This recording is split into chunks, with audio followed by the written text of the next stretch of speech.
E906 microphone repair. Simply undid those two screws. You can see the two screw holes in the base there. Undid those, and you lever it apart.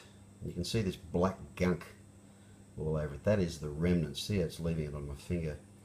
It just went to like sludge, black sludge. It's the foam material that surrounds the diaphragm.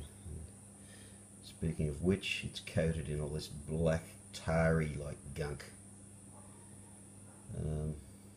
So yeah, I'm attempting to clean out and replace with some new foam. This is one half of the E906 grill. They're just held together with a dab of silicone, so you could just use some black window sealant to put it back together again. You can see in the mesh it's got all that gunky foam that's turned to sludge inside the microphone, and the reason I'm doing this is because the active cable broke off the diaphragm, so the mic stopped working. Here's the other half. I've cleaned that out just with a toothbrush and a little small container of petrol. So that one's looking pretty good, so I'm going to do the same thing on this fella. Buy some foam, black foam, wire it up, put it all back together. Yeah, just toothbrush and petrol will get that out. The other half cleaned, all the sludge is out. You'll notice at the bottom on both of them, both halves, they have a solder point. That's for the black.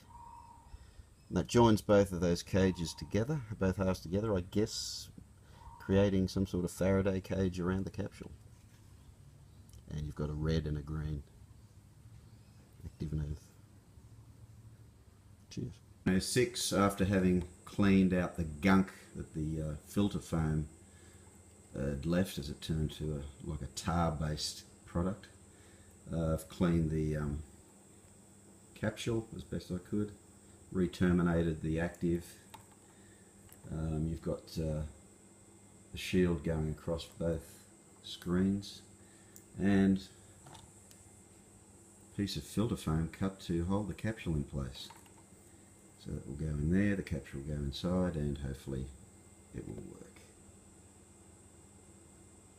Capsule mounted, just a case now of, in this ridge along here that goes right round, is just a bead of black windscreen sealant. Push the two halves together, some elastic bands just to hold it together till it cures, and then hopefully away we go.